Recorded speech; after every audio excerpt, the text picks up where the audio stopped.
बहुत पहले की बात है। एक गांव में दो किसान रहते थे, जिनका नाम बिरजू और सूरज था। बिरजू और सूरज बहुत ही ज्यादा अमीर थे। उनके पास बहुत सारी गायें, बैल और खेत थे। लेकिन वे दोनों इन सब चीजों से खुश नहीं थे। उन्हें और ज्यादा अमीर बनना था। उन्हें और ज्यादा धन, दौलत और खेत चाहिए थे। मैं इन सब चीजों से खुश नहीं हूँ। मुझे और ज्यादा धन, गाय और दौलत चाहिए। उनके घर के पास ही एक गरीब किसान रहता था, जिसका नाम कमल था। कमल के पास एक प्यारी सी गाय और छोटा सा खेत था, लेकिन फिर भी वह बहुत खुश रहता था। कमल रोज सुबह उठकर भगवान से प्रार्थना करता था।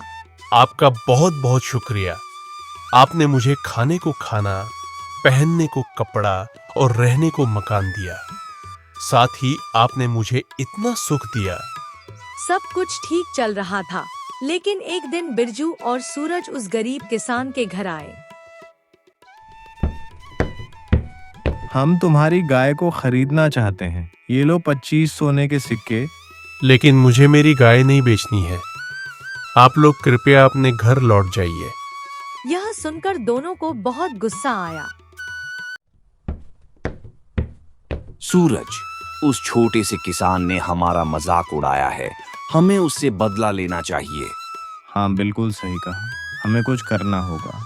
सूरज, वह छोटा सा किसान खुद को लेकर बहुत ज्यादा अहंकारी है। हमें उसको इस हालत में लाना है कि वह खुद से अपने गाय को बेचने के लिए मजबूर हो जाए, और यह हमारे हिसाब से सबसे सही बदला होगा। ठीक है, पर कैसे? हम उसके सारे खेतों में रात में आग लगा देंगे। जब उसके पास गाय को देने के लिए कुछ नहीं बचेगा, तब वह उसे बेच देगा। योजना के अनुसार सूरज और बिरजू रात में कमल के खेत में आग लगा देते हैं। सुबह जब कमल खेत पहुंचता है, तो बहुत दुखी होता है। उसकी आंखों में आंसू आ जाते हैं और वह भगवान से कहता है, हे भगवान, अब मैं क्या करूं? मैंने क्या गलती की जो मेरे साथ ऐसा हुआ? अब मैं कहां जाऊं? किससे मदद मांगूं? कमल दुखी मन से अपने घर लौटता है। अरे लक्ष्मी, सब कुछ बर्बाद हो गया। न जाने किसने हमारे खेत में आग लगा दी और सारी फसल जल गई। अब मैं गाय को क्या खिलाऊंगा? एजी, आप चिंता मत कीजिए, ऊपर वाला सब देख रहा है। सब कुछ फिर से ठीक हो जाएगा। हाँ लक्ष्मी, बस सब कुछ पहले जैसा हो जाए, यही मैं चाहता हूँ। वह एक हफ्ते तक बहुत दुखी रहता है, लेकिन एक हफ्ते बाद भी सोच नहीं पाता कि वह क्या करे। एक हफ्ता हो गया मेरे पास। अभी खाने के लिए कुछ भी नहीं है और ना ही गाय को खिलाने के लिए कुछ है।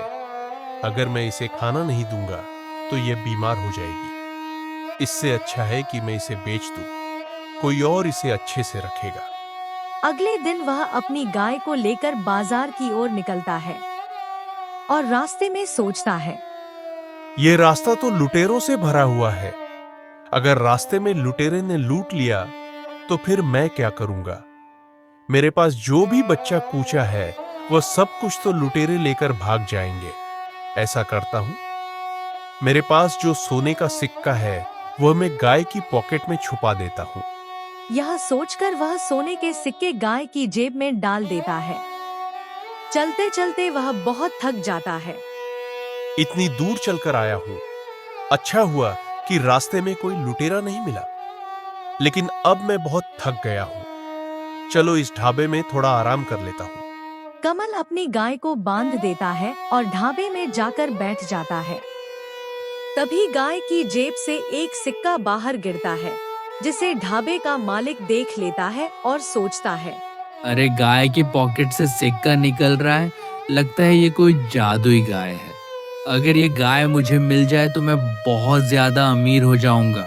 ढाबे का मालिक लालच में आ जाता है। तभी वह कमल के पास चला जाता है और कमल से कहता है, क्या ये तुम्हारी गाय है? हाँ, ये मेरी गाय है। तुम इसे कहाँ लेकर जा रहे हो? मैं इसे बाजार ले जा रहा हूँ। मुझे इसे बेचना है। यह सुनकर ढाबे का मालिक लालच में सोचता है, शायद इस किसान को नहीं पता कि इसकी गाय जादुई है। मेरे पास यही एक सही मौका है, मैं ही इसे खरीद लेता हूँ। अब तुम्हें कहीं जाने की जरूरत नहीं है, मैं ही तुम्हारी गाय खरीदना चाहता हूँ। बदले में मैं तुम्हें एक पोटली सोने के सिक्के देता हूँ। क्या एक पोटली सोने के सिक्के? हाँ, एक पोटली सोने के सिक्के। कमल जानता था कि यह उस गाय का सही मूल्य नहीं है, फिर भी कमल इसे भगवान का आदेश मानकर कहता है। ठीक है, आप इसे रख लीजिए। फिर कमल सिक्के लेकर खुशी खुशी अपने घर लौट जाता है। ये तो बहुत सारे सिक्के हैं। अब मैं बहुत सारी गायें और खेत खरीद सकता हूँ। तभी वहाँ सूरज और बिरजू आते हैं और कमल को इतने सारे सिक्कों के साथ देखकर हैरान रह जाते हैं। इतने सारे सिक्के तुम्हें ये कहाँ से मिले? मैंने एक ढाबे वाले को अपनी गाय बेच दी और उसी ने मुझे यह सारे पैसे दिए हैं। और अब इन पैसों से मैं और भी ज्यादा गायें खरीदूंगा और उनके लिए खाना भी। यह देखकर सूरज और बिरजू बहुत दुखी होते हैं, क्योंकि उन्होंने बहुत मेहनत से अपनी योजना बनाई थी, लेकिन अंत में उनकी योजना बेकार हो गई। थोड़े ही दिनों बाद कमल उन पैसों से बहुत सारी गाय और खेत ले लेता है और वह अपनी बीवी के साथ खुशी खुशी रहने लगता है। इस कहानी से हमें यह ज्ञान प्राप्त होता है कि जो हमारे भाग्य में लिखा है वह हमें जरूर मिलेगा।